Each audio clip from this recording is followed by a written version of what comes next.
Just what is our trouble? That's what I want to know. Our trouble is Miss Damien. Miss Damien again. She's as pretty as a picture and as stubborn as a mule. But this time, there's a lot more involved than just her opinion.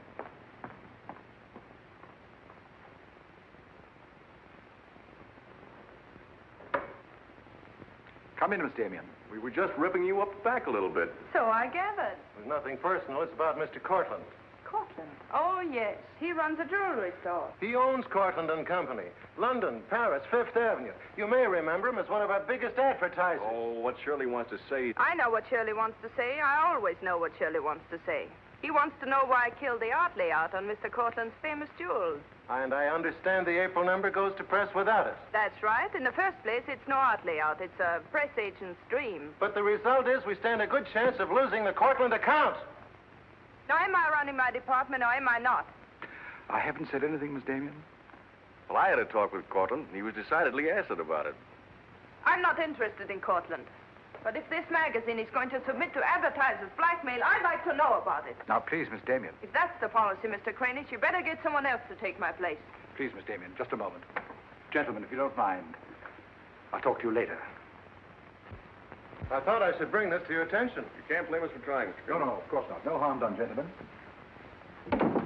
Madeleine, you've got yourself all worked up. Come, sit down. I'll get you a drink. No, thanks. I don't want one. No?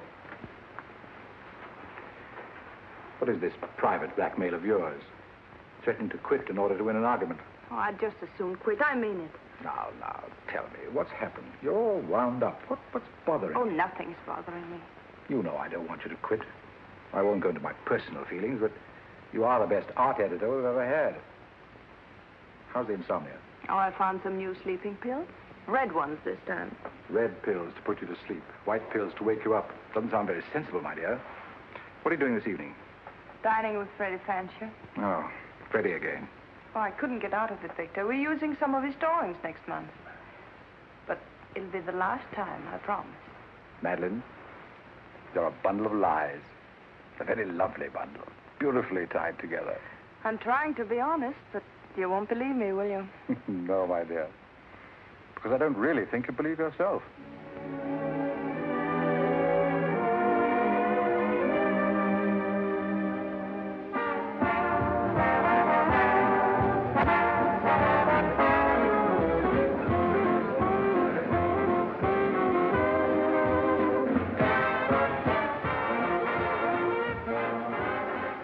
Why do you have to go back to that bore, Freddie Fancher? You haven't even given me a chance to make love to you. You've been doing all right. You know something? It's awfully hard making love to a woman who makes more money than I do. It'd be much easier if you made love to me. Would it? Oh. You're trying to give me the brush off, are you? Well, finally, we understand each other. Well, there you are, Freddie. There's your girl and no bones broken. I'll see you at the office, Madeleine. I'd join you if somebody asked me. Nobody's asking. Fair enough. Why do you have to dance with that pollywog? Look, I've told you not to drink. I always drink, particularly when I'm with you. Oh, am I that hard to take sober? You're a voluptuous pain in the neck. I'm going home. You're not going to walk out on me. Come on, be yourself. I've told you I'm going to leave early. But you can't leave me just sitting here in the snow. I'm mad about you. In my own foul way. Good night, Freddie.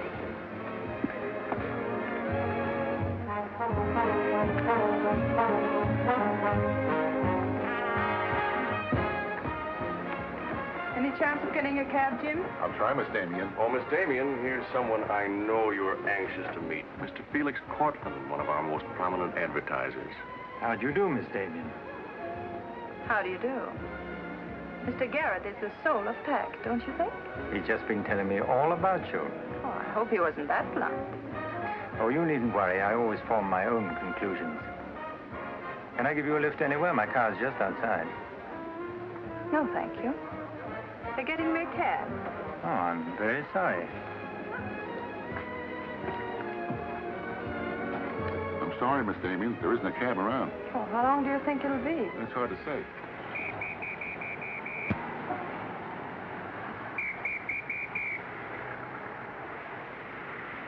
Are you sure you don't want to lift? Well, there doesn't seem to be any alternative. Good night, Mr. Garrett. Good night, Mr. Cortland.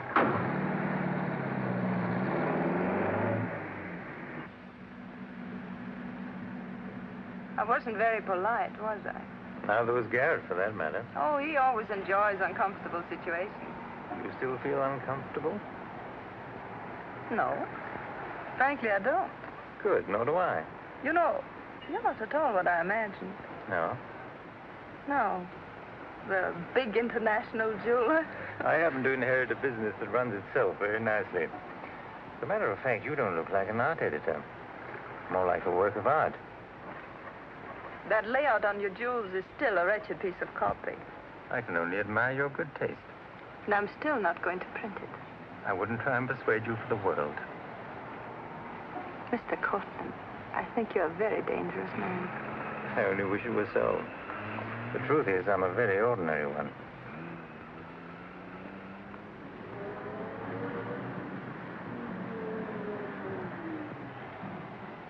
Oh, I'm sorry. I forgot to give you my address. It's my fault. I forgot to ask you. Won't you come in for a minute? No, I don't think so. Oh, but you really must see those jewels you've been insulting. They're much handsomer than the photographs. I'll need you in about 15 minutes. But I said I wasn't coming in. Oh, yes, so you did.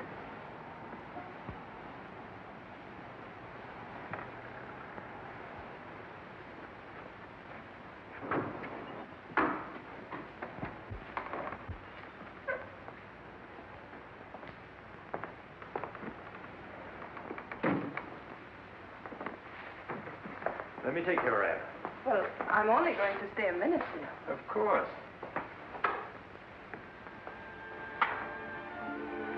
What a wonderful room. I've had this place a long time. In fact, I'm pretty disgustingly rich. Don't you find that rather pleasant? Oh, it's not so hard to take once you get the hang of it. I think I know all the troubles that come with money. And all the pleasures. Well, have you got me all figured out? Only what I see here. Good books, fine pictures. Wonder if you ever look at them. Oh, but I do. I'm a lonely bachelor, and I spend hours here all by myself poring over old manuscripts. You don't expect me to believe that, do you? Didn't my father paint that? Was Stephen Damien your father? Uh-huh. That's very interesting. Is it? I remember when he came here to paint that picture of my mother. Everybody was fascinated by him, especially Mother. Father ended by chasing him out of the house. I'm afraid that's the way it usually ended. My father was very much in love with life. That's a Hungarian custom, isn't it? Mm-hmm. Not exclusively Hungarian. Weren't you going to show me your jewels? Oh, yes, of course. I'd quite forgotten. That's the reason we came in here, wasn't it?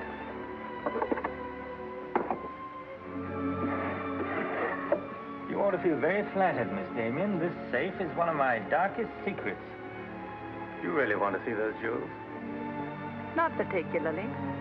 I can't tell a brilliant from a diamond. Not one person in 100 can. But then very few people are intelligent enough to admit it. Thank you. How about another drink? No, thanks.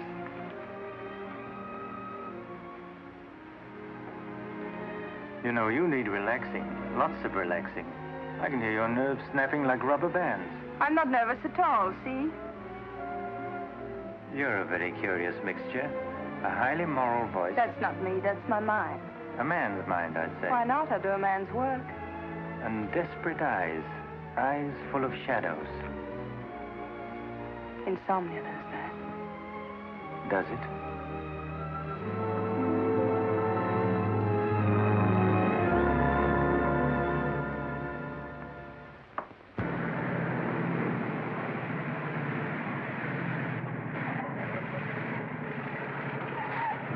Anything doing? Not a thing. You know, it's getting me down eating in these hamburger joints. One thing you gotta learn, eat where the truck drivers eat. They know the right spot. Say, I saw a funny thing up the road just now. Good-looking dame sitting in a car all alone. Yeah, what was she doing? That's just it. She wasn't doing nothing, just sitting there. I got a rule about women. If they ain't breaking the law, let them alone.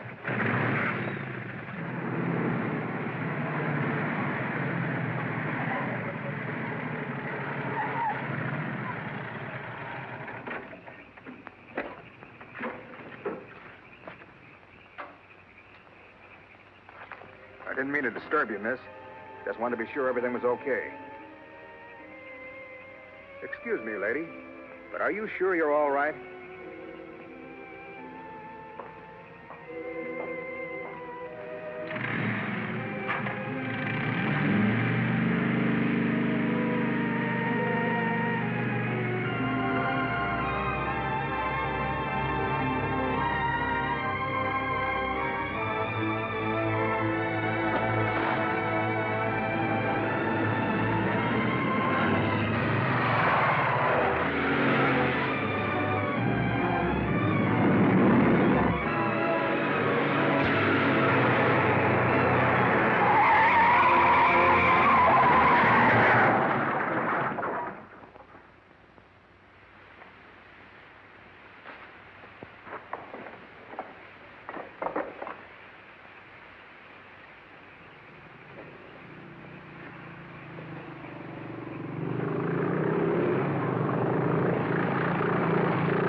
How is she?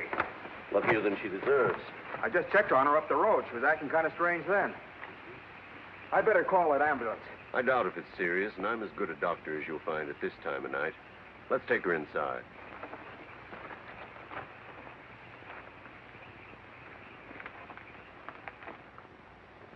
Well, no bones broken. Bruises, that's all. I think you better rest here for the night. I'm a little surprised. You're a beautiful young woman. You've been in an accident. You haven't asked for a mirror. Perhaps that fits with the way you were driving tonight. Perhaps you find the idea of living not very attractive. Is that any of your business, Doctor? As a matter of fact, it is my business. I happen to be a psychiatrist. I don't need a psychiatrist. You won't mind if I disagree with you. Here's a beautiful young woman, apparently well-to-do, apparently in good physical condition, who just doesn't care what happens to her. This is interesting. Not altogether unusual, but interesting. Of course, there are the obvious deductions. It's my life, Doctor, and I prefer to run it myself. And you don't want anyone to see inside it. Perhaps you don't even want to take a look yourself. Many women haven't the courage to face themselves, so they look for escape in one excitement after another. Half my patients are like that. But I'm not one of your patients. If you tell me how much I owe you, I'll be going back to town now. Very well. I'll drive you to the station.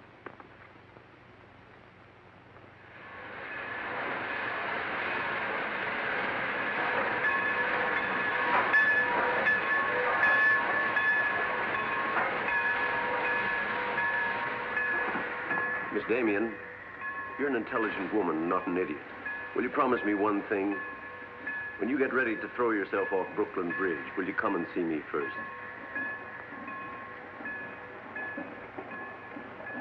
Goodbye, Doctor. Dean.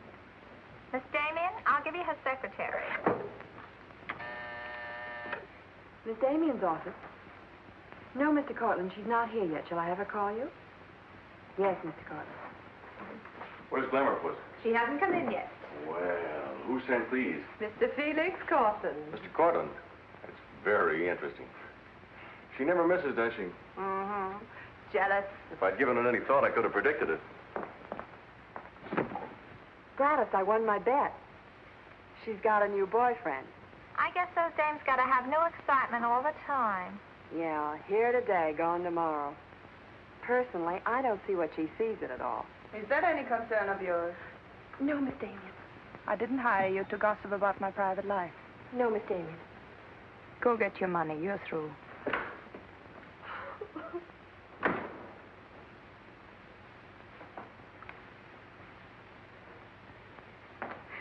Damien, come in yet?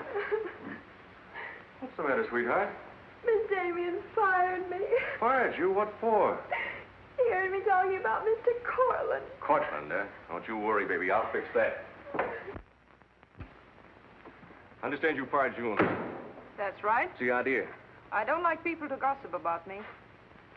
You don't, eh? No, I don't. Well, it's pretty late to be thinking about a thing like that, and so rotten quick to take it out on your secretary. Get out of here. You don't think your life is a secret, do you? Boys were betting 8-5 this morning that the Cortland layout would be in the next issue. You're disgusting. Madeleine, why don't you get wise to yourself? Everybody else is. One romance after another. That's your whole life, and you adore it. Get out. You try to dress it up with pretty words, but you don't fool anybody. They know what you are, and you'll never change. Get out! You don't care because it's too much fun.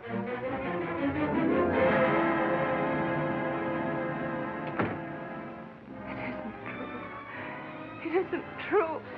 It isn't true.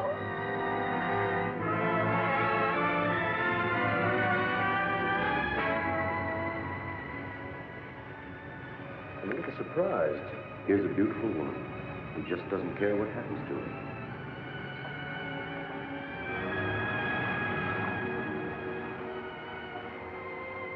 Many women haven't the courage to face themselves, so they look for escape in one excitement after another.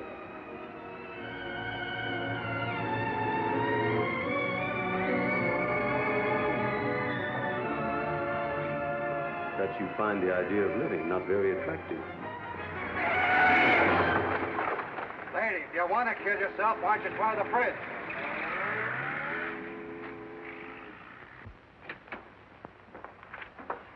I'm glad I was right. An intelligent woman, not an idiot. Sit down. That's it. Now, if you feel like talking, just go ahead and talk. You're afraid, aren't you? Well, it's our job to find out why. To explore the shadows and throw light on what we find there. Then you'll be able to see yourself clearly and face yourself honestly. When you can do that, you won't be afraid anymore.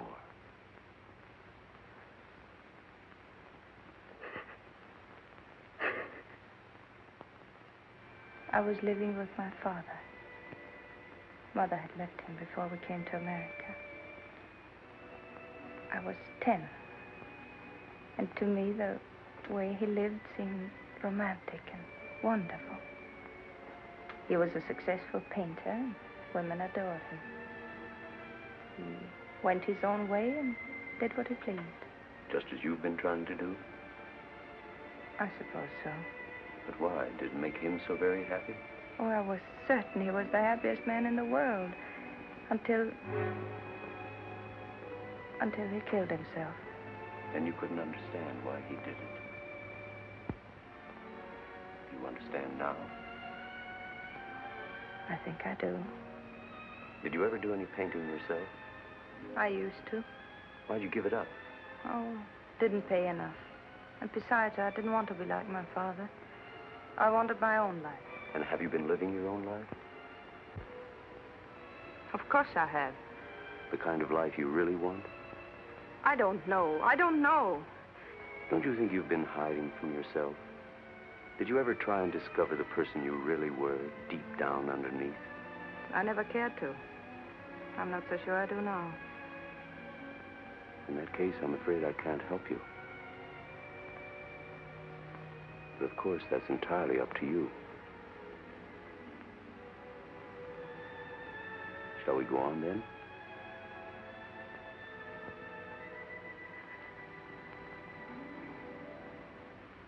I was doing what I wanted to do. Paying my own way and making my own rules. And nobody was hurt. Nobody but yourself. And it didn't really make you happy, did it?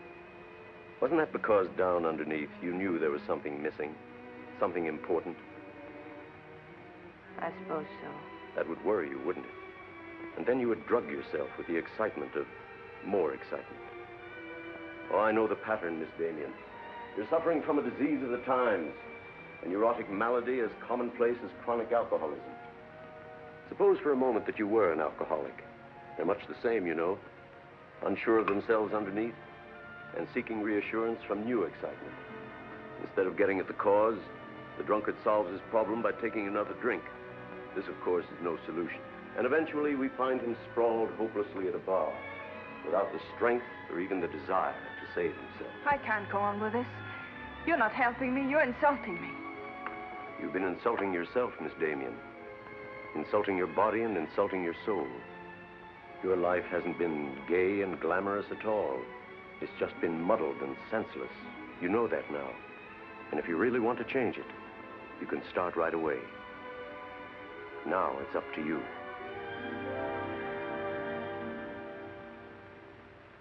You can have my apartment, Ethel. The rent's paid till the end of the month. Darling, I feel like a vulture wheeling over your head. I'm not in, whoever it is. Miss Damien's office. No, she still hasn't come in, Mr. Cortland. Well, I don't know exactly. Later in the day, Did he hang up? Yes. Good.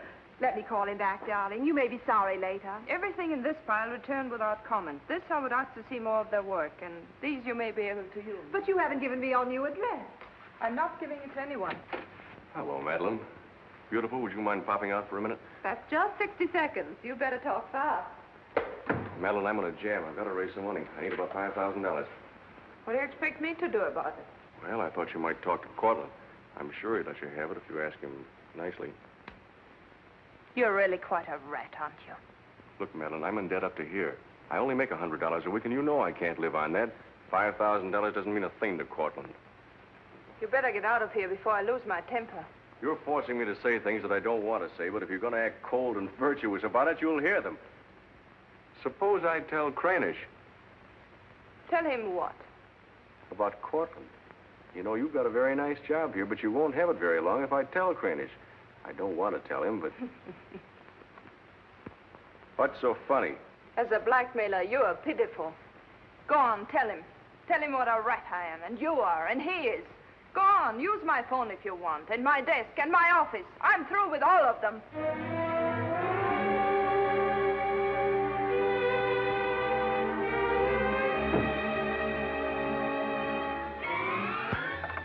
Boulevard Magazine. No, Miss Damien hasn't been back. Just a moment, please. I'm sorry, she doesn't work here anymore. You might try at her home. Waldorf Apartments. Waldorf Apartments? Miss Damien? Oh, no, she gave up her apartment. Why don't you try the post office? Dahlgren? Dalton? Damien. Care of Richard Caleb, 137 West 50th Street. Well, I've nothing to tell you except that Miss Damien has taken my advice as a doctor. She'd been living in an area of infection, and she's removed herself from it. I take it you consider me part of the general contamination. Now, you've come here for information, not diagnosis. I usually charge a fee for insulting people. I'm willing to pay for data of any kind. Yes, I gathered that. But I have nothing for sale. I suppose you're being very ethical, but I'd like to talk to Madeleine. In your presence, if you wish. Miss Damien is living under a different name in a different world. She told me to tell you, if you inquired, that she was busy growing a new soul. Now, would you please keep off the grass? Goodbye, Mr. Cortland. Bye, Doctor. Doesn't it ever worry you, playing the Almighty in this fashion? Not particularly. I'm used to it.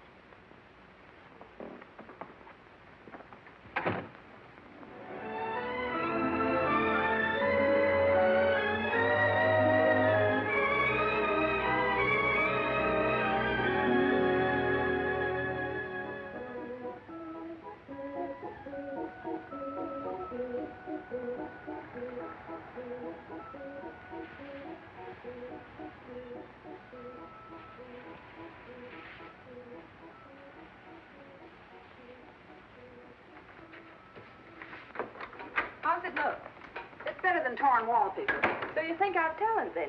You'll do better after you get the hang of it. I only hope the new tenant will like it. Well, he seems awful particular. He's a floor walker at Macy's. Oh, well, you can always give it back to me. You'll never sell it, you know. Take my advice and try something more cheerful. You know, like flowers and butterflies. I'll do that. Thank you, Mrs. Geiger.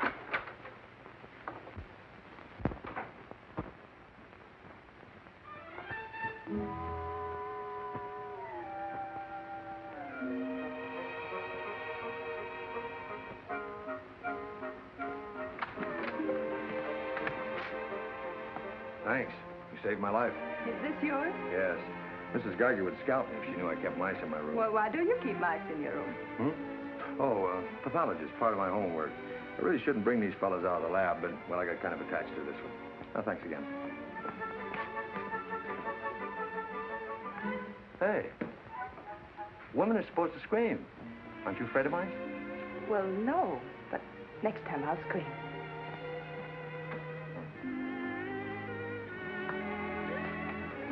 Good afternoon, Miss Green. Hello, how's the work going? Oh, all right. You got it.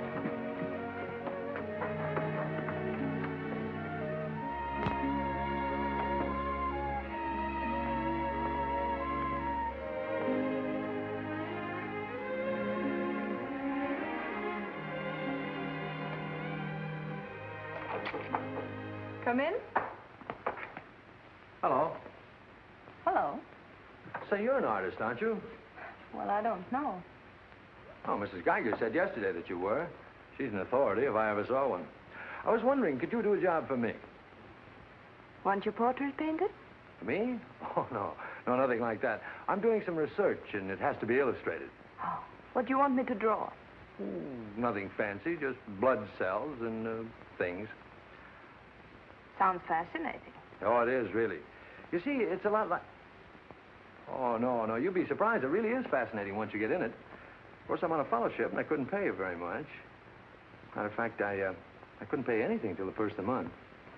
That'll be all right. Oh, fine. Swell. It's all settled then. I'll see you at my place about 6 o'clock.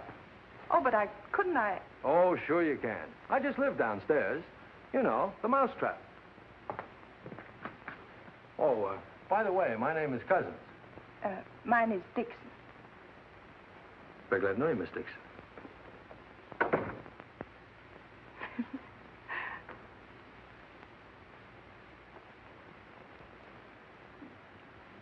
Just what am I drawing? Am I allowed to find out?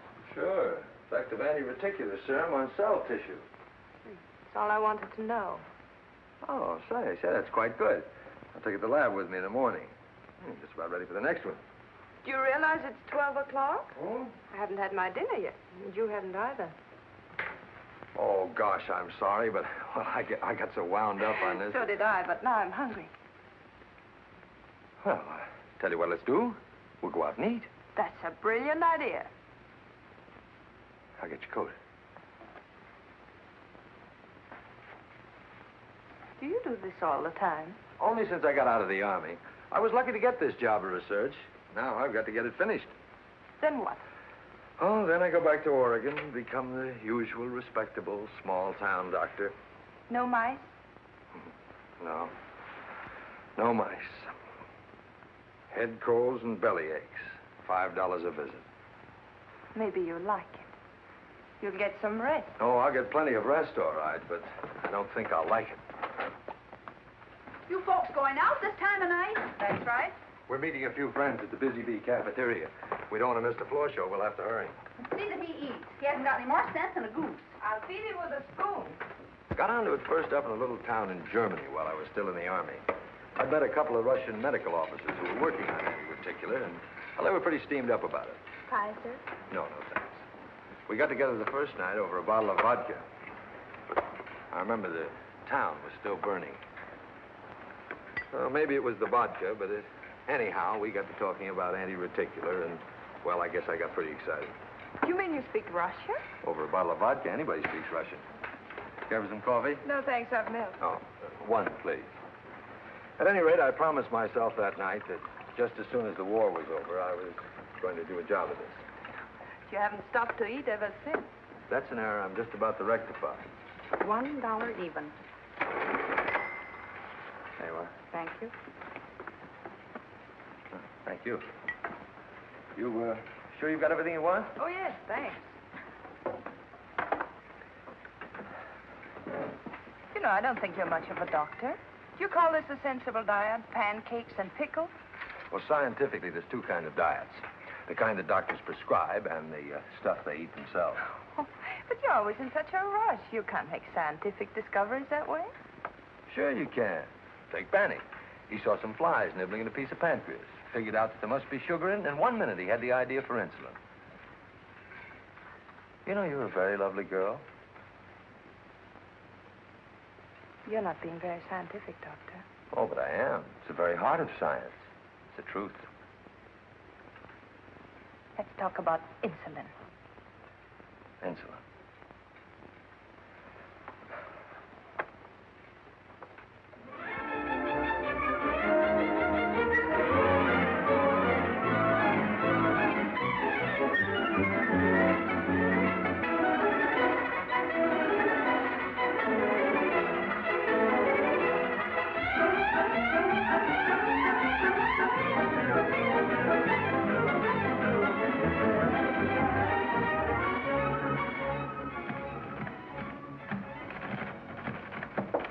Come in. Hello. Hello. Say, did you buy these new manuscript covers? Yes, are they all right? Oh, sure, they're fine. How much they cost? Oh, nothing at all. Something like 20 cents. Oh, nothing at all, huh? You know you can buy a pair of good mice for 20 cents? David, I have some wonderful news. I just sold a picture. No fooling. Who bought it? The floor walker downstairs. He said it's almost as good as a photograph. Well, the man has great taste. Oh, I think it's wonderful. I'm proud of you. And I'm a little proud of myself, too. David Cousins on anti-reticular. Oh, David, it looks fine. It's important, isn't it? I mean, not just to you, but really important. Well, it won't cure all the ills of man or beast, but... Yes. Yes, I think it may be important. And I also think that I better hand it in before I start changing it again. Like to come along? Oh, could I? Well, sure. Why not? I think you've been drawing blood cells long enough. It's time now for you to meet one of them face to face.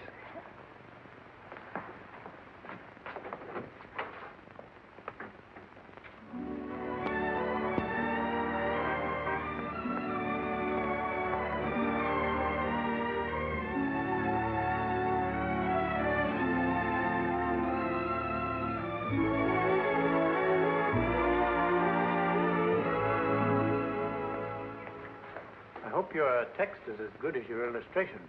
I hope so, too, sir.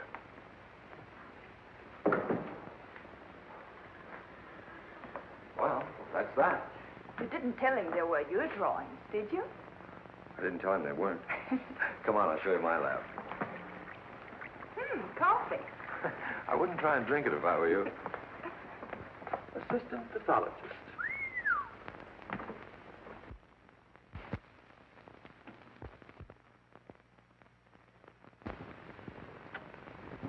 Well, this is me. How do you like it? Oh, I think it's wonderful. But how do you find anything in this place? Been here for 6 months and I haven't lost anything yet.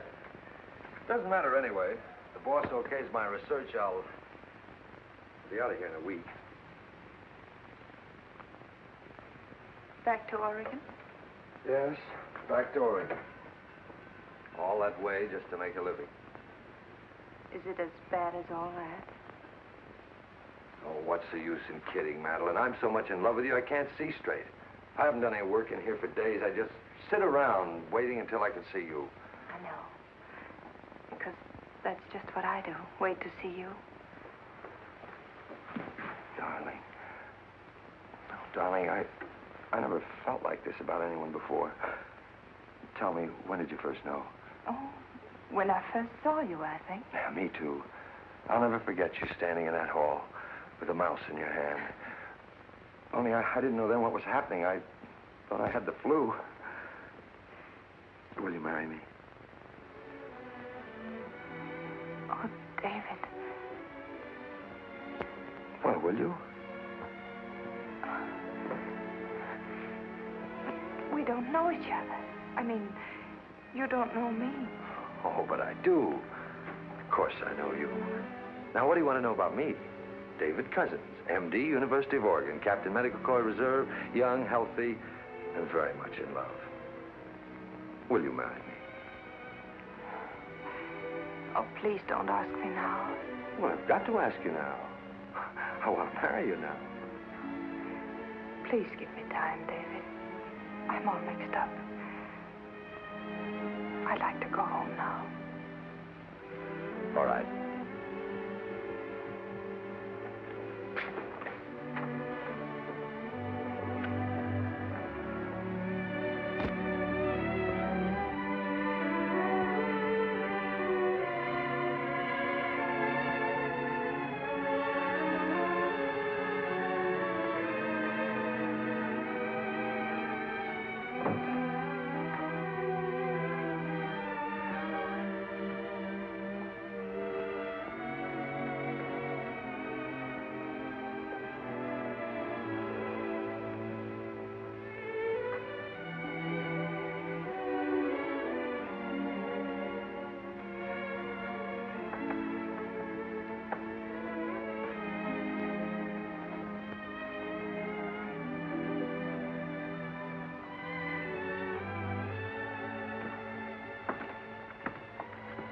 Madeleine. You haven't answered a rather important question I asked you. I can't say no, because I wouldn't mean it. Darling.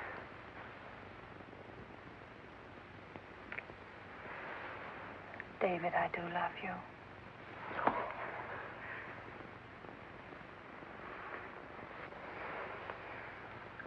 Good night, darling. Good night.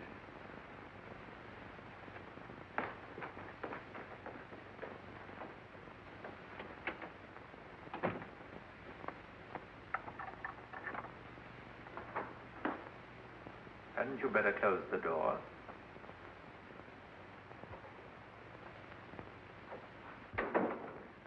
A gentleman I hired provided me with your new address and the proper keys. Suppose someone had seen you. You wouldn't have cared, would you? I didn't think it mattered. You see, I expected to find you wretched and lonely, grappling with your complexes. Rather naive of me. Will you please go? Of course I'll go. But before I do, wouldn't you like to tell me about him? Why? I'm in love. Now, laugh if you want. I don't feel like laughing. I've always wondered if it were possible for people like you and me. And you think you really got it? Love eternal, the fireside, the slippers, the whole thing? Yes, the whole thing. I'm very glad for you. And I think I'm a little sad for myself. You haven't told him, have you? Told him what? Well, about me, for instance. Why should I tell him? You're absolutely right. You shouldn't. Men prefer to keep their illusions, don't they? Please go. If you ever need me, you let me know, won't you? And don't call the past too many names.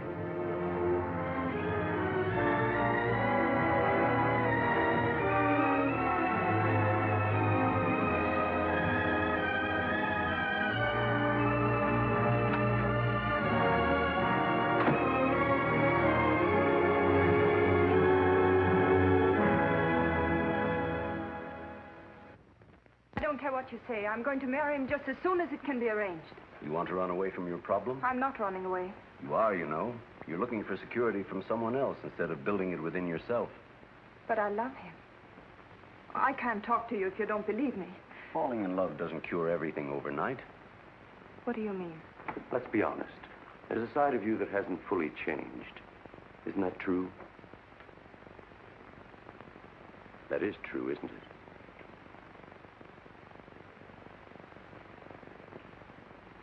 Yes.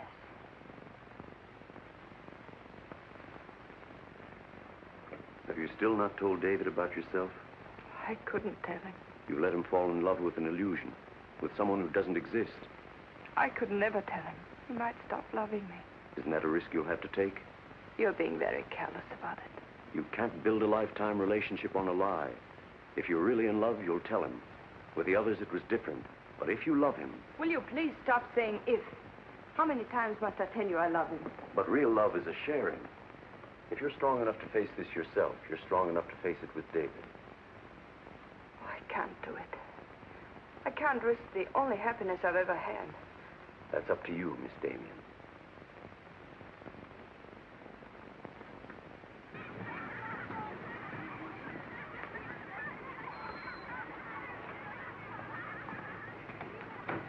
Hi.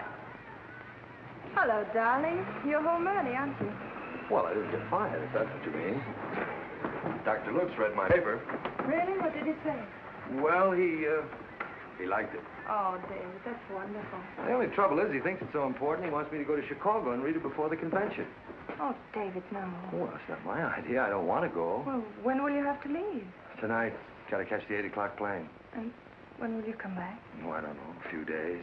But I tell you what. As soon as I get back, let's get married. You can get a license in 3 days, and it only takes 15 minutes to get married. You still want to marry me, don't you? Oh, more than anything in the world.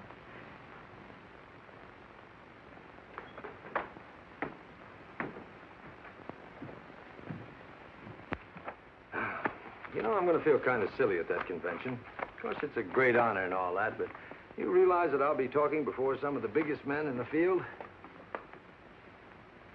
What's the matter, darling? Nothing. I was just thinking how I'd feel if you didn't love me. Oh, don't be silly. Not a chance. David, could you ever stop loving me? Oh, that's really a gruesome thought. Of course not. Even if there was a reason? The world is bothering you. Nothing. I just wanted to be sure. Sure about what? That you loved me and not an illusion you built up about me. Scientists can't believe in illusions. I believe in you. You're the best thing that's ever happened to me. 4 shirts. I wonder if that'll be enough. Come to think of it, it'll have to be. That's all I've got. Socks?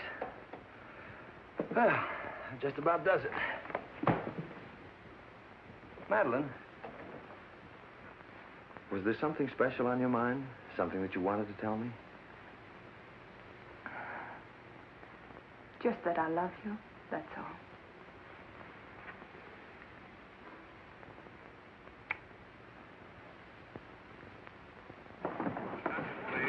Flight 41 now loading at gate 6 for Chicago. Passengers on Flight 41 for Chicago. Write me every day? Every day. Hope you miss me. Hope you suffer like a maniac. I will, I promise. Oh, gosh, I hate to leave you. You know, I'm going to be jealous. Jealous of what? Oh, I don't know. Nobody, everybody. Just jealous. Darling, I belong to you. Don't you know that? I'm only alive because you love me. We'll be married the minute I get back. Well, look who's here. If it isn't Madeleine. How are you? It's been a long time. David, this is Mr. Garrett. I used to work with him on a magazine. How do you know? I quit the racket, though. Or perhaps the racket quit me. Garrett's doing some confidential work for me now. How are you, Miss Dixon? This is Mr. Cortland, David. Dr. Cousins, my fiancé. You're a very lucky man, Doctor. I think so. Well, goodbye, Miss Dixon. My congratulations to you both. Oh, thank you. Good night. Good night. I don't believe a minute of it, do you? Garrett, you're a very cynical man. You don't believe in true love. You don't think Madeleine does either, do you? I don't know, but I've always been fascinated by miracles.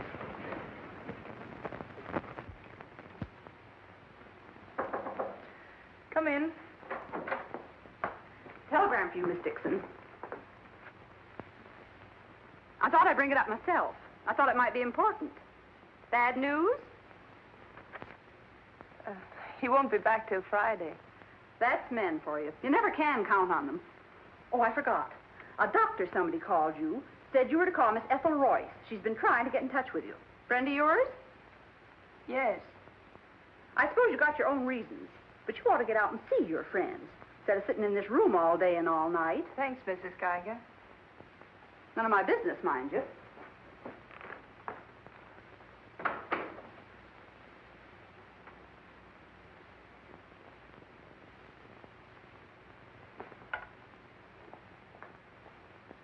Ethel, this is Madeleine. Madeleine. Darling, but this is really a voice from the dead. I pestered that doctor of yours for hours. I just have to talk to you. Well, what about? Will you remember that art supplement, the one you started? Well, I do need your help, dear. I'm in an awful mess. Sorry, dear. I'll never come into that office again as long as I live. Oh, but I wouldn't ask you to do that. Just meet me somewhere. It'll only take an hour, I promise. Well, if it's just the two of us. All right. I'll be there at 5. Oh, so relieved. We were really desperate. Wonderful. I'm just dying to see you. Bye, dear. She'll do it. Good. Wonderful thing, professional pride. It never dies. How'd you sound? Awful. What do you expect? Too bad. Victor, I don't want you to be there. Wouldn't think of spoiling your reunion, my dear. I don't trust Madeleine, doctor or no doctor. No, you either, my sweet.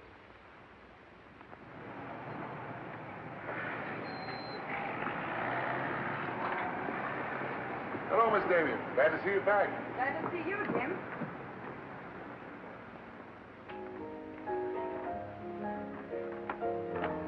Hello, Luigi. Is Miss Royce here? She just came in, Miss Damien. We missed you, Miss Damien. Have you been away? No, but it's nice to be back just the same. Hello, Ethel. Darling, you look wonderful. A little pale, but so interesting. You know, I can't stay very long. Oh, I understand, dear. We'll get right to work. The usual, Miss Damien? Well, I don't know, Carl. You'd better. Wait till you see the mess I'm in with the supplement. All right, Carl. Darling, I'm just dying to hear what you've been up to. You must tell me everything. But there's nothing to tell. Come on, let's go to work.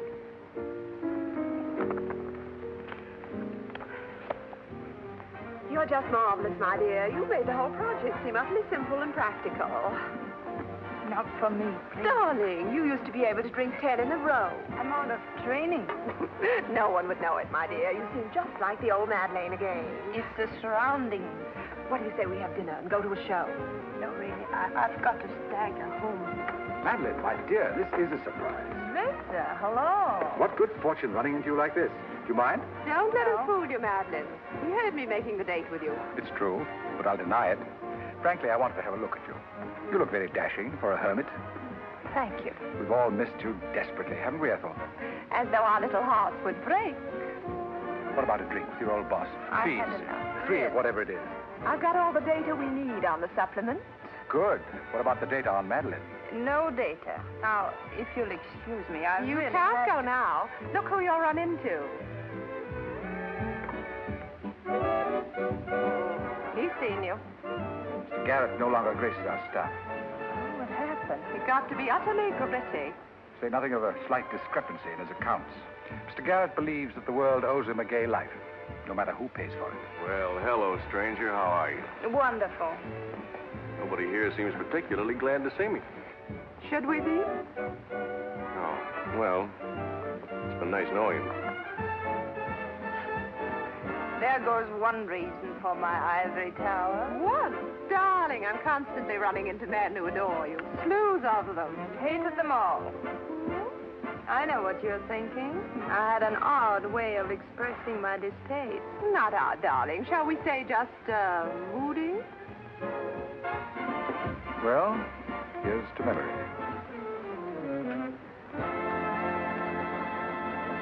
May I speak to Mr. Cortland, please? Just a moment, sir.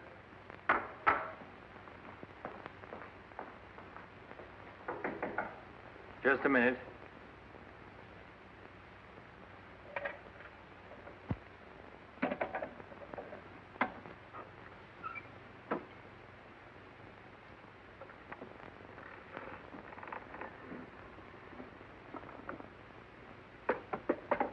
Come in. Mr. Garrett on the phone, sir. All right. Hello, Garrett. I have some interesting news. Do you know who's here? Madeleine. How considerate of you to call. By the way, I've just been through the stones in my safe, and one's missing. The stone's not terribly important, but you're the only person who knows about my safe, and the fact is you did have my keys for quite a while yesterday. What are you getting at? Only that I don't like thieves. But you're being ridiculous. Let me come over and talk about it. There's nothing to talk about. I'm taking it up with the police. But, Cortland, you can't do that.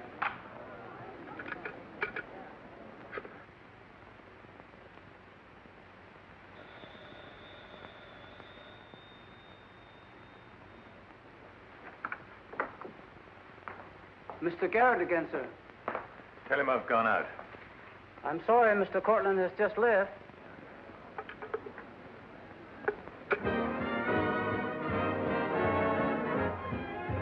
Are you all right, darling? Of course I am. You're not going to disappear again. Oh, yes. Back to my treetop. It's raining. Let me drive you home. Oh, no. Ethel wouldn't approve. Good luck, my dear, in your treetop. Bye, darling. Well? Let's face it, she's a changed woman. She'll never change, darling. She's just got herself a new set of words, that's all.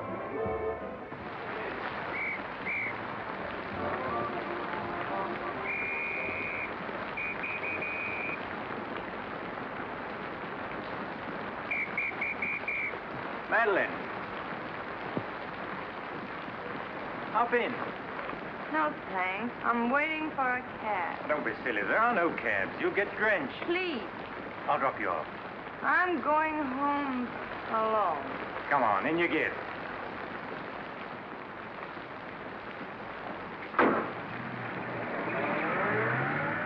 I hope you didn't get too wet. Your concern is touching. Quite a coincidence finding you in the rain. Is it? I can't lie to you, especially when there's no point to it. I was informed you were playing hooky. You're detestable. I'm really not detestable at all. I happen to be very fond of beauty, which shouldn't be a crime in your eyes. Please, no debates. I'm a little dizzy. A good dinner will soon take care of that. Why do you always hound me? You know I despise you and everything you stand for. There's always a chance I may be able to improve your opinion and your manners. I'm sleepy. You know you're very lovely. Please don't bother. I'm not listening.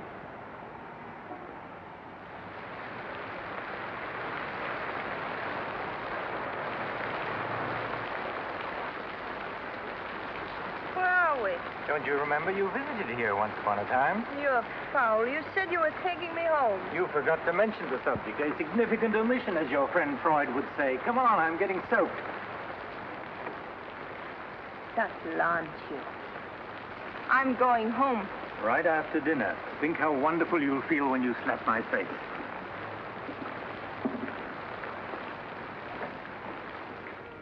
That'll take the chill out of your bones and maybe even your heart. Still cold? Oh, no. It's quite warm in here. Cigarette? Thanks. Very warm. Light? No, I'm not really detestable, am I? No. I am. Why? Because I ought to go home. In this rain? You mustn't even think of it. You see, you are detestable. And you've been very annoying for months. Madeleine, we belong together. You know that. No, I don't know that. Of course you do. We feel the same way about life. You're not making sense, Mr. Courtney. Why make sense? Doesn't this make more sense than talking and lying? No sense at all. Then what would you call it, darling? Stupid. Madeleine, you're wonderful. Stupid. You're sweeter than ever. I'd better see who it is.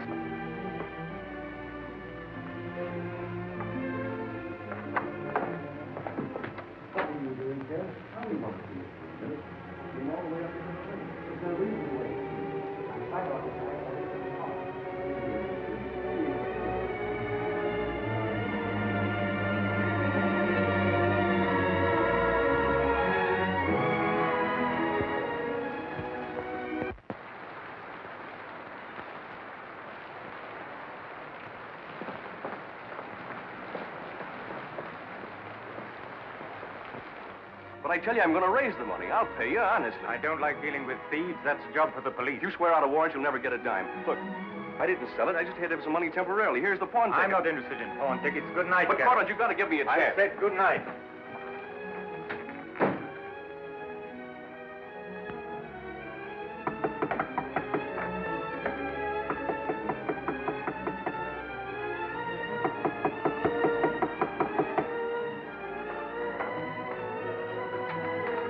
You've got to let me talk to you. Let me explain this. You stupid fool. I'll have the stone back. I'll get it to you. I promise I will. All I need is a little more time, just a couple of weeks. What are you doing? Phoning the police. You can't do that. I'm not going to let you ruin me.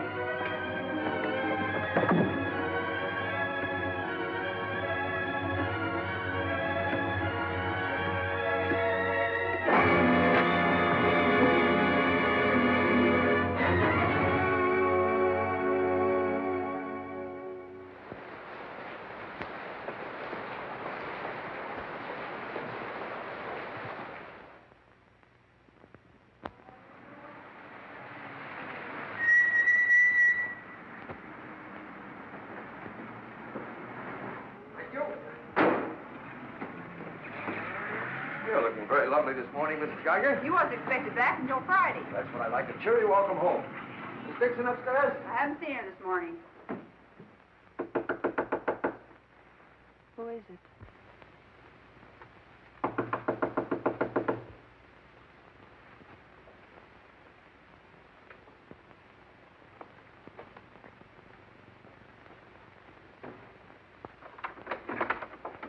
Hi. Darling. Oh, I couldn't wait till Friday. I just said my little piece and ran out on them. Oh, I needed you so badly. I feel lost without you. Don't ever leave me again. Oh, that you can depend on. Say, I've got big news. I'm a success. Oh, tell me all about it. I wonder what's the matter with you. You don't look very good. Come on, I think you better get back in bed. Now then, first, I don't have to go back to Bellyaches in Oregon. You're not marrying a small-town country doctor, young lady. You're marrying a promising young research scientist. At least that's what Dr. Broder says, and he ought to know. He's got a long white beard. Oh, darling, I'm so proud of you. I think I'll take your temperature. Gee, I wish you could have been there. When I finished reading my paper, they all got together and offered me my own laboratory in California. I still can't believe it. There it is, right in the paper. You'll find it on the bottom of page 10.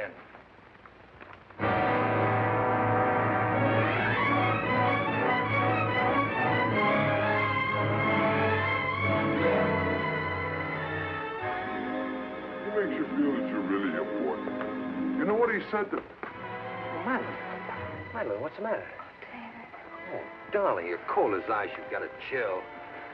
You stay right here. I'll be back in a minute. Oh, don't go. Don't leave me. I'll only be a second. I want to get a hot water bottle and some more blankets.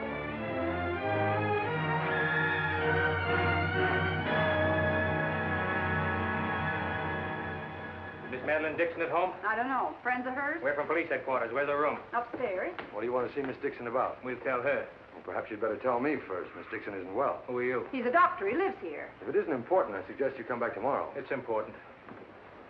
Could you get some extra blankets and a hot water bottle, please? You a friend of Miss Dixon's? Yes, what? Just asking.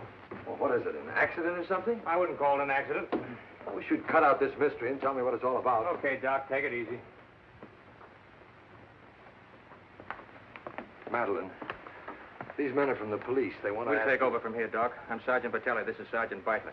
You're a friend of Felix Cortland's, weren't you? Matter of fact, you were with him last night. No, I wasn't. Did you see Mr. Cortland any time yesterday? No, I didn't. Now, look, Miss Damien, we wouldn't be here asking questions unless we already knew most of the answers. Oh, wait a minute. Her name's not Damien. I think you've got the wrong party. I think maybe you've got the wrong party, Doc. The name happens to be Damien. This happens to be a case of murder. Take a look at that newspaper.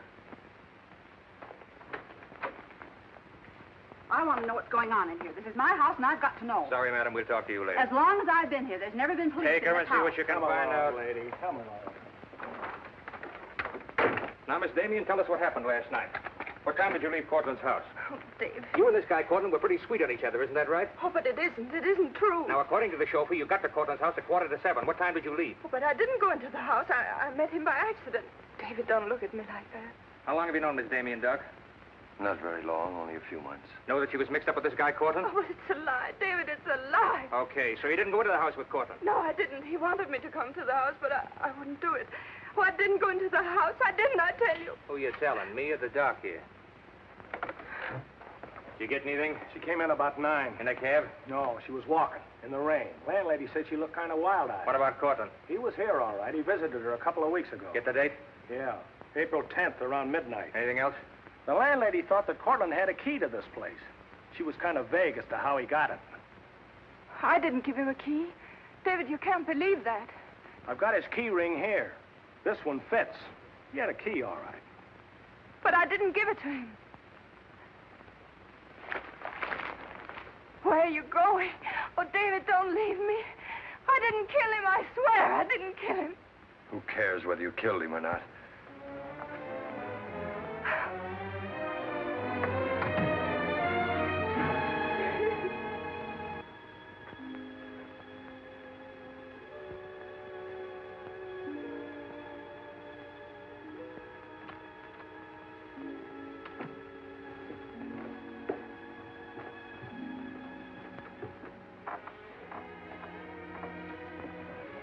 Could I see him for just a minute? Well, it isn't regulations. Okay, 60 seconds. David, please listen to me. You lied to me. You've always lied to me. But I'm not lying now.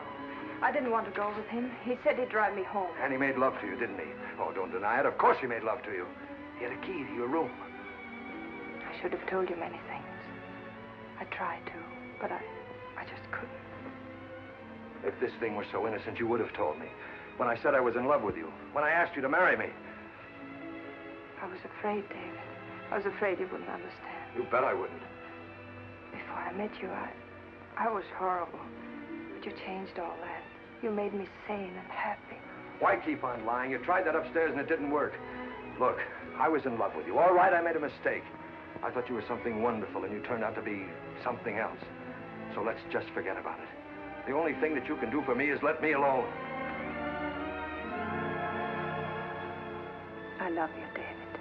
I'll always love you.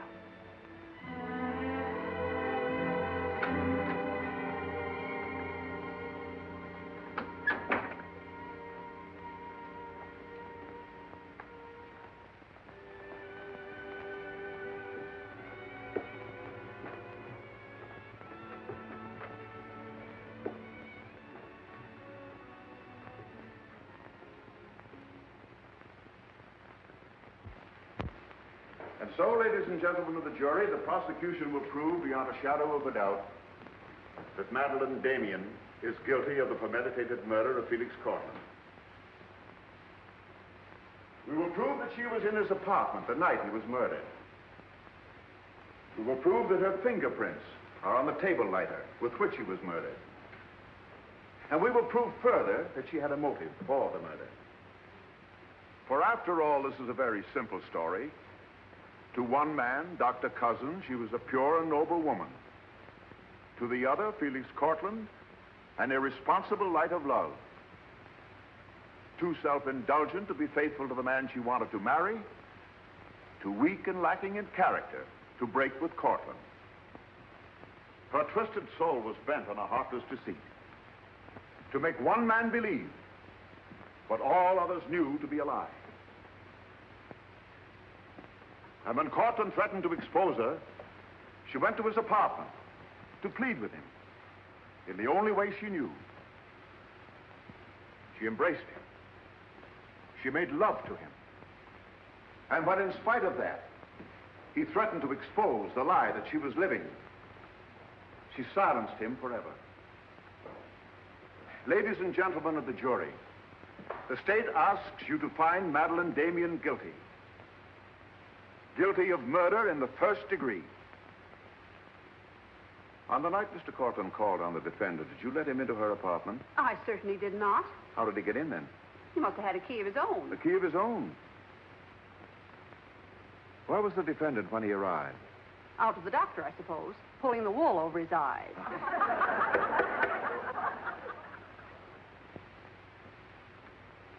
Thank you, Mrs. Geiger.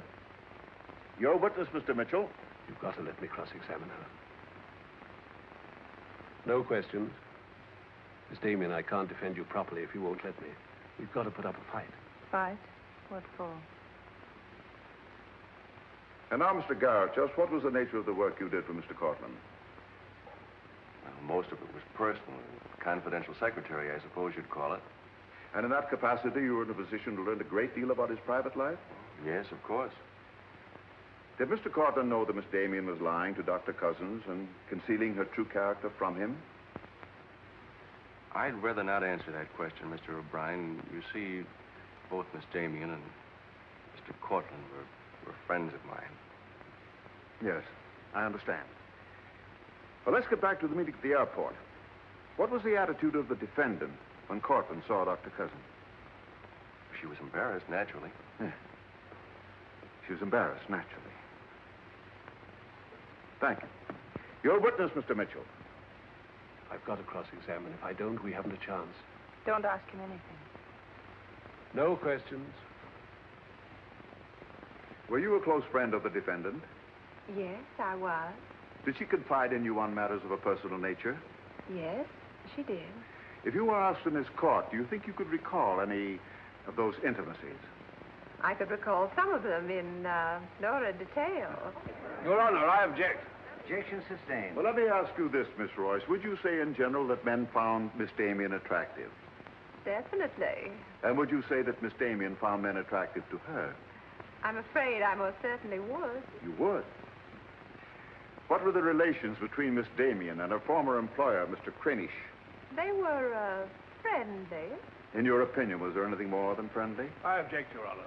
The question calls for the conclusion of the witness and is prejudicial. Objection sustained. Dr. Cousins, I'm Dr. Caleb. Miss Damien's a patient of mine. I don't happen to think she's guilty of murder, do you? No, I don't. She may be guilty of other things, but in there she's being tried for murder, and she won't even defend herself. She's got a pretty good lawyer, hasn't she? She needs your help, Doctor. In her own mind, she's not on trial for murder. She's on trial for those other things. And it's not the judge who's trying that case, it's you. I don't want to be rude, Doctor, but I don't think you know what you're talking about. I'm sorry to disagree. You see, I've been treating Miss Damien for some time. I happen to be her psychiatrist. Dr. Caleb. I'm sorry to have bothered you, Doctor.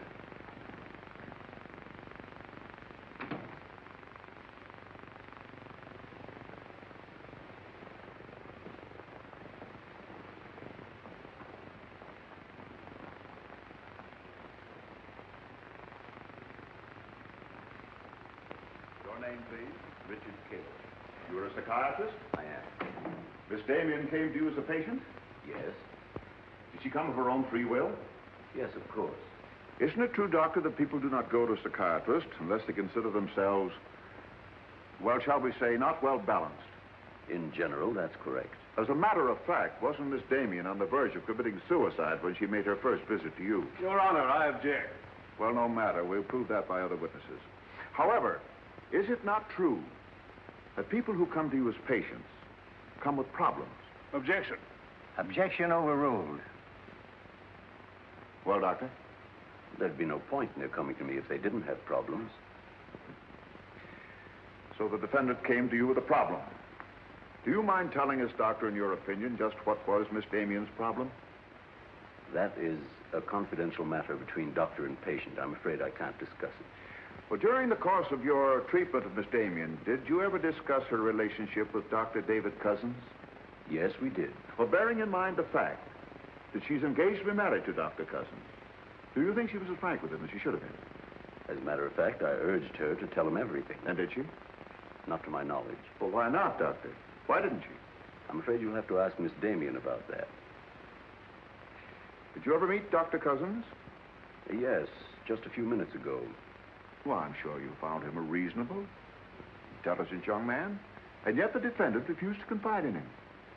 Having met Dr. Cousins, I think I can see why Miss Damien hesitated to confide in him. Do you mind telling us why? It's my impression that Dr. Cousins hasn't the capacity, either emotionally or intellectually, to understand a problem like Miss Damien's.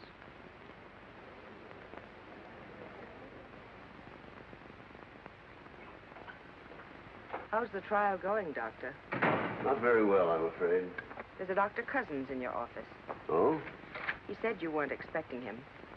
As a matter of fact, I was expecting him. Hello, Doctor.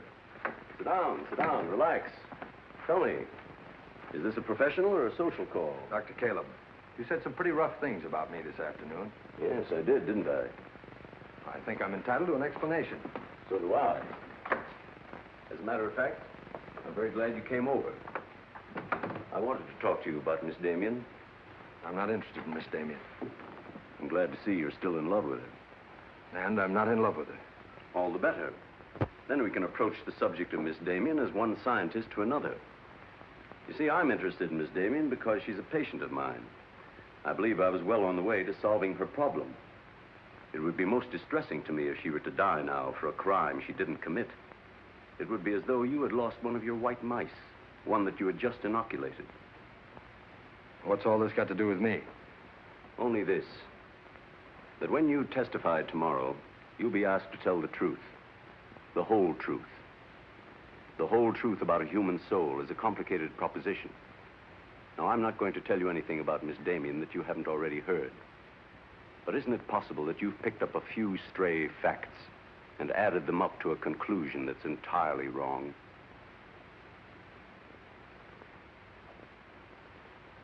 Won't you sit down, Doctor?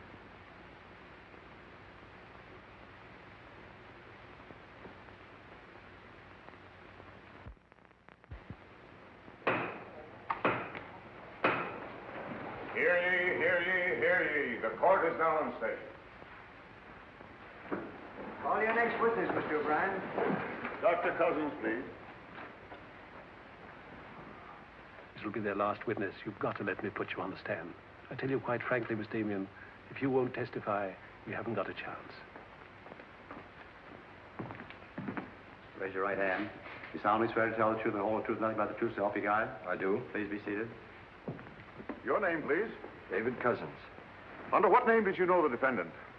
Madeleine Dixon. Did she ever tell you her true name? No, sir. Did she ever lie to you about her identity? Yes, sir. How long did she continue to lie to you? Till the morning the police came. Did she ever tell you about her relations with Cortland? No, she didn't.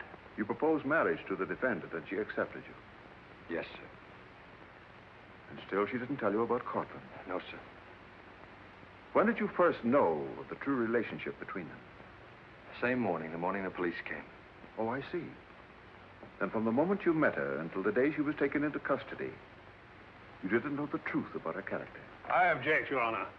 Mr. O'Brien, haven't you covered your point? Well, Your Honor, I'm merely trying to clarify for the jury the true nature of the defendant's motive. Proceed. Thank you. One more question, Dr. Cousins. If you had known the truth, would it have affected your love for the defendant? Your Honor, I must protest. Let him answer. Objection withdrawn.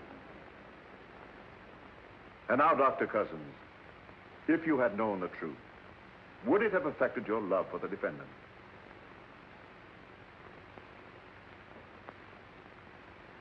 I was in love with Miss Damien then, and I'm in love with her now. Your witness, Mitchell. No questions.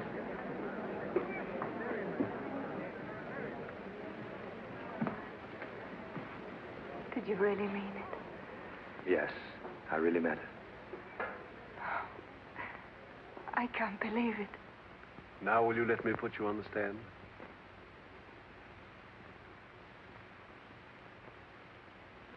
You admit you went to Cortland's apartment that night? Yes. He made love to you? Yes. Did you have any conversations about Dr. Cousins? No. Positive? Yes, I am. Well, tell me, Miss Damien, were you in love with Felix Cortland? No, I wasn't. Were you in love with Dr. Cousins? Yes. Oh. But you went to Cortland's apartment nevertheless. Yes, I told you that. You were in love with one man, yet you chose to visit the apartment of a man you didn't love. Did you go of your own free will? Yes. Mr. Cortland didn't force you or threaten you? No. Then why did you visit him? I don't know. I made a mistake. You made a mistake. As you've told us on several occasions that you and Mr. Cortland were interrupted by a mysterious intruder. Can you tell this jury anything definite about that person? Anything at all? No, I didn't see him. You didn't see him? I only heard his voice. You seem very certain it was a man. It was a man. What did he say? Well, I don't know. They were talking in the hall. I couldn't tell what they were saying. Yes, you heard a voice. You're willing to swear it was a man, and you couldn't hear what he said. Now, what sort of a person do you think would be calling at that time of night? A bill collector? A man selling magazines? Or perhaps even a burglar? Why not a burglar? Mr. Cortland was a very wealthy man. He must have been a very timid burglar because nothing was stolen. Of course, you realize that Mr. Cortland kept his jewels in a vault at the store? Not all of them. He kept some at home in his safe. Safe? What safe? The one in his living room? You didn't by any chance see that safe, did you, Miss Damien? Yes, I did. The court, please. This is the first we've heard about a safe. I ask for a recess to examine the apartment. Well, Your Honor, we've been all over the apartment. But if there is a safe and if it has been robbed... Gentlemen, court is adjourned until tomorrow morning. I suggest the district attorney, the attorney for the defendant, examine the apartment together.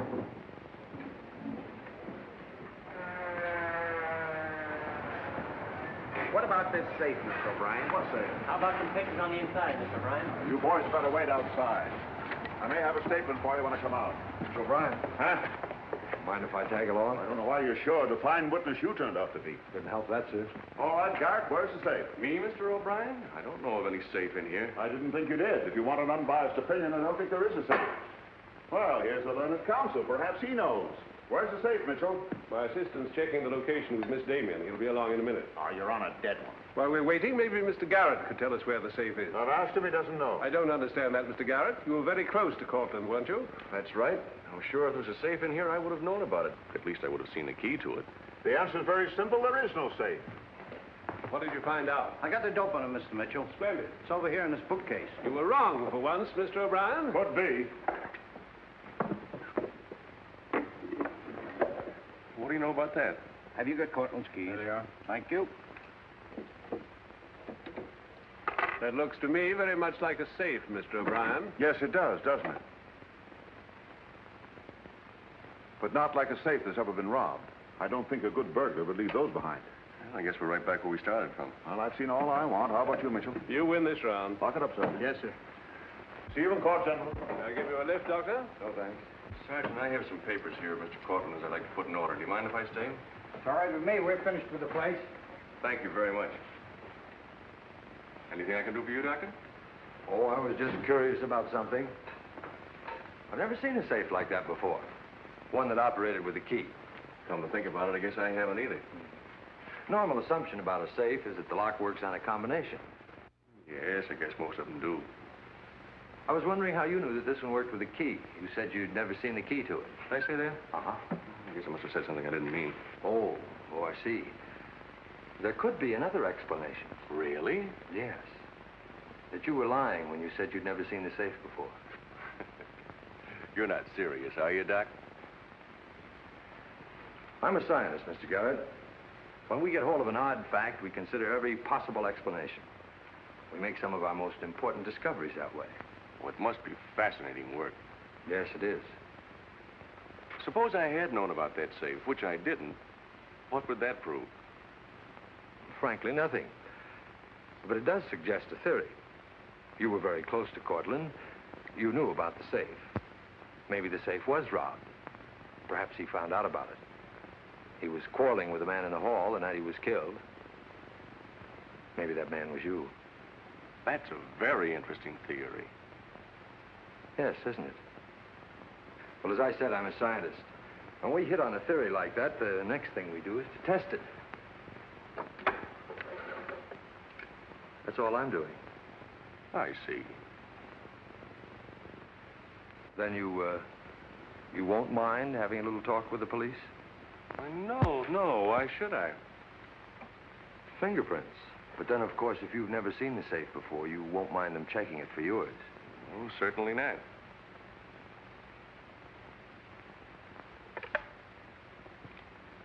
The number is Spring 73100.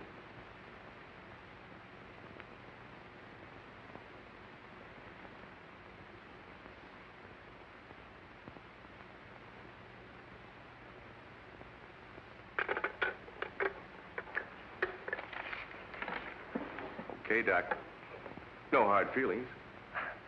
Don't you think this sort of thing is rather out of your line, though? I guess maybe you're right. Bye, Doctor.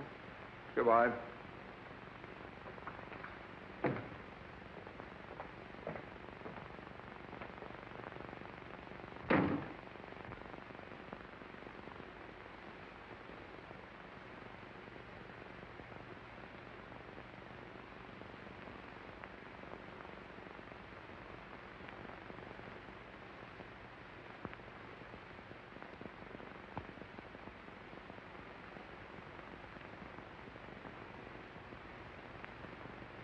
Spring 73100, wasn't it, Mr. Garrett?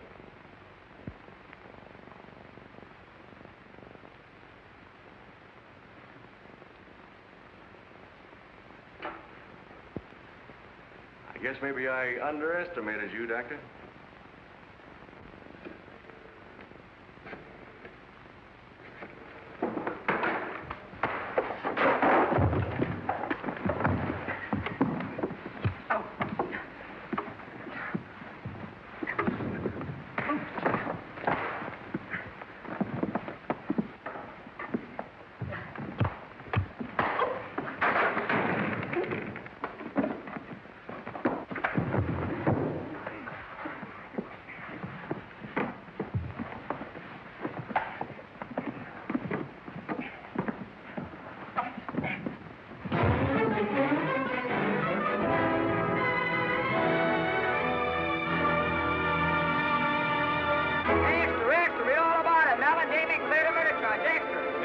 From the Associated Press newsroom. Bulletin.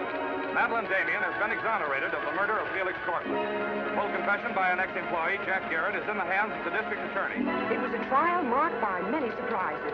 Notably, the beautiful defendant's startling disclosure of the jewel vault hidden in the apartment of the late diamond importer. So beautiful Madeleine Damien goes free, and Broadway is tipping its hat today to the young doctor who engaged the murderer in a battle royal.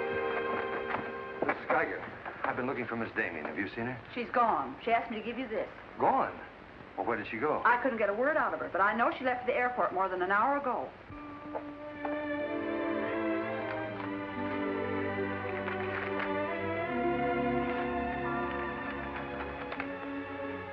David, dear, I can still hear your voice in that courtroom, and I'll never forget what you said. You did much more than save my life. You made my life worth saving. I can't bear to tell you how much I love you and want to marry you. But right now, that wouldn't be fair. I'm going away for a while. I want to be terribly sure, after all this, that I can really be the kind of person you once thought I was. Maybe after a while that will be possible. And then, when we're both sure, David, please ask me again. Goodbye, my darling.